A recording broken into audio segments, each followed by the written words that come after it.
Well, when you first walk into the studio with the guys in Danger for the first Mm, time, and you're yeah, working on the debut album, yeah, what was your kind of first impression of that first session? Is there like an interesting or special memory or story that's kind of yeah. stayed with you all these years Well, later? when I joined the band, they had done the record with a session guy, a friend of theirs named Tony Bruno. The original guy, Al Petrelli, had parted ways when they got signed, didn't do the record. Tony, but then they started looking for the permanent guitar player. But very fortunately for me, they were going in to remix some of the record, and then brought me into to at least be on the record. So I'm on Saturday Night and another song called Boys Will Be Boys. So my memory of that is that I was sitting next to Mike Stone, the legendary Mike Stone, who recorded not only the huge Whitesnake record, but the Queen records. And, there's the guy sitting there next to Brian May doing the Bohemian Rhapsody solo. Mhm. Um, but he's just being brought into mix. He's not there to record a guitar player. I remember him not being thrilled about that. But at the same time, it's like we had a couple songs to do. They brought me in, and I had my Kramer Sustainer guitar, which was my endorsement at the time, and had rented probably a Bradshaw rig from Andy Brower, and we got a tone up first take, pretty much kind of nailed it. And I just look over at Mike Stone again. I'm nervous as heck because you got to understand at that point that was my life's goal happening. I was in a recording studio in Los Angeles. This is a major label. Lenny Pizzi is the A&R guy. Lance Quinn is producing. These are huge names. Lenny signed Boston, and Cyndi Lauper and Lenny Pizzi had done so many great records, Talking Heads, all these different people. Um, but here I'm gonna be on a record. That was the memory. So I play the solo, and it's just kind of quiet in the room. I look over at Mike Stone. I go, "How was that?" He goes, "Was that okay?" I just go, "Was that okay?" He goes, "Yeah, mate. Everybody gets it on the first take."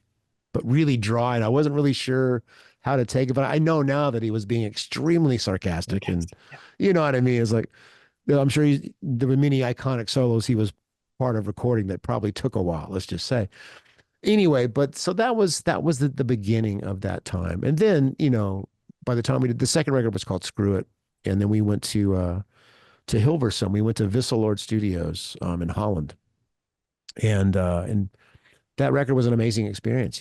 Really really good sounding record. Engineer named Erwin Musper produced with us, and yeah, it's a cool. It was just a really great combination. It was Steve West and Bruno Ravel were the main songwriters. That's the bass player and drummer, which is a little unusual. So the lead guitar player and Ted Poley, the vocalist, the front man, we weren't the prime songwriters, but kind of the face of the band in some ways. But Ted, and still to this day has what is astoundingly uniquely his own sound. There were so many singers that you can go, oh, you can point to, oh, he's just doing, Sam Cooke, or he's just doing, Mhm.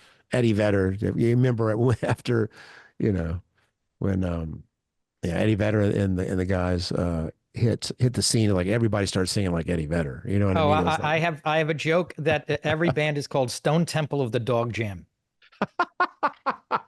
well, there you go. Yeah, I'm It's forgetting just Pearl one Jam. Right? sound. Stone Yeah, Temple of the yeah. Dog Jam. Eat Yeah. eating the sandwich bowls. I love Pearl Jam, by the way. Not knocking it. But that's the level of it. Originality that he inspired. But Ted's just got his own sound, and I think that's why when Bruno and Steve heard him, he was actually drumming in a band called Prophet, and they heard him singing one song one night. Said, "My gosh, that guy's got a voice. Let's get him." And that's how that all happened. So, but yeah, Well, very very fond memories indeed. and screw it. There's so much great guitar work on that Oh album. man, thank you, I mean, thank you so much. speaking of which, what of your contributions to that record would you say you're probably most proud of? Is there a song off of Screw It that you Yeah. think maybe wouldn't work and then grew on you? Is there one that Oh you knew from the beginning was just going to be the yeah. big one? I think, well, yes, the big one. There's a song called "Slip to the Big Yeah, One," isn't slip through the big Yeah, one. exactly. That was very Extreme influence. We had done a tour with Extreme after the first record. We did a co-headline bill with them because it was before More Than Words had hit. So we were out kind of flopping each night who was going to headline, but loved Nuno, loved the band, and so that was kind of our nod to the extreme funky metal. I love Beat the Bullet, and I think that one resonated. Just that I co-wrote that with Steve and Bruno. It's got a nice melody line in the lead guitar, which I wanted, which was very influenced by one of the Cult songs.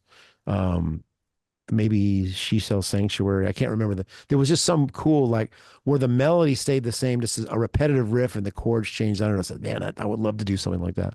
And that's a nice solo on that one. I thought that I Still Think About You is a pretty nice solo. It's a great pop tune, just the good arena rock that was kind of starting to wane out at that point.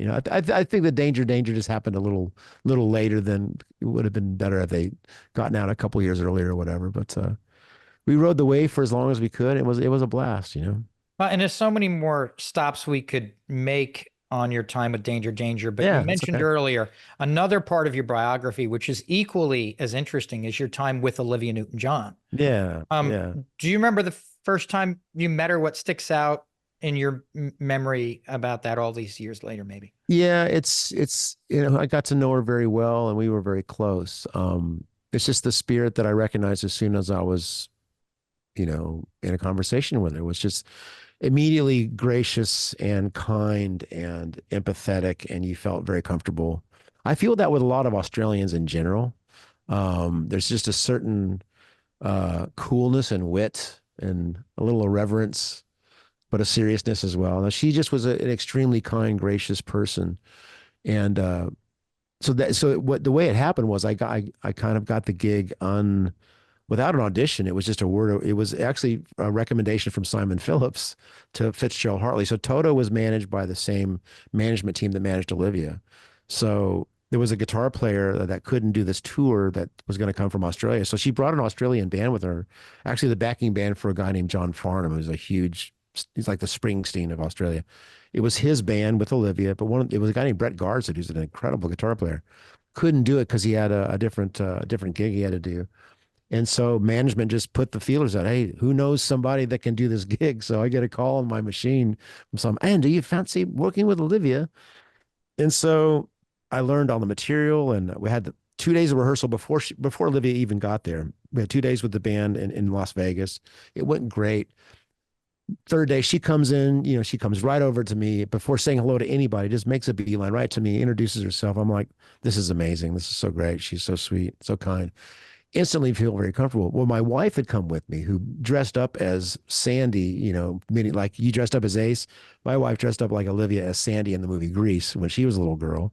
Well, she's on stage because we were kind of on the break. She's behind me talking to one of the singers, and Olivia goes, "Oh, that's your wife." So I tap Monica on the shoulder, and she turns around, and there's Olivia, and she just has this look on her face that I don't think I've seen since I proposed to her.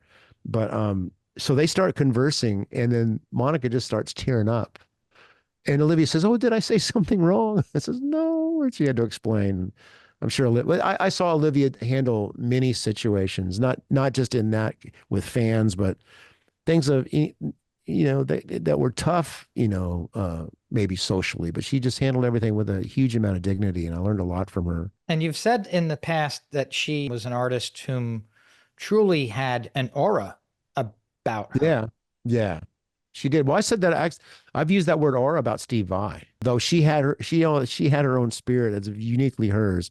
But I've used the word with Steve Vai because I remember the first time I met him was in 1988. This is pre-Danger Danger. I just recorded that track I talked about. It's Getting Better.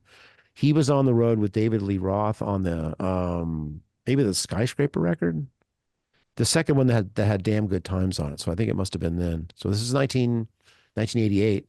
And he comes to the recording studio where I'd recorded it because he had to do an edit for the radio, and they'd hired the studio, and very hush hush, but they told me, "Hey, Steve Vai's going to be here. You should come down." Oh yeah, great. So once he's done with the work he needed to do in the studio B, they brought him into studio A because every studio goes, "Hey, here's our studio. Check out our great studio." And they put my track on because it had just been recorded there, and they were real proud of the sound of it. So there's Steve Vai at the console, and he's looking up at me going, "This is you?"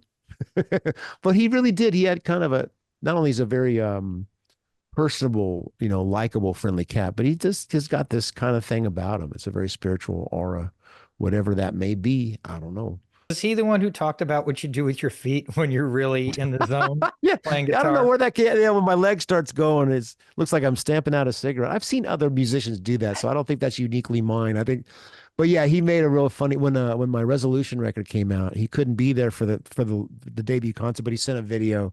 He said, "Be sure and watch Andy. When he gets that leg going, something special is about to happen." That's when I dig deep.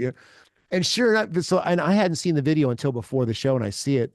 So sure enough, the third song of the set's a song called "Ghost of You," and my leg starts doing it, and I totally mess up because I'm like, because it made me think about. I Because got then in you my became head, self-conscious. Steve Vai.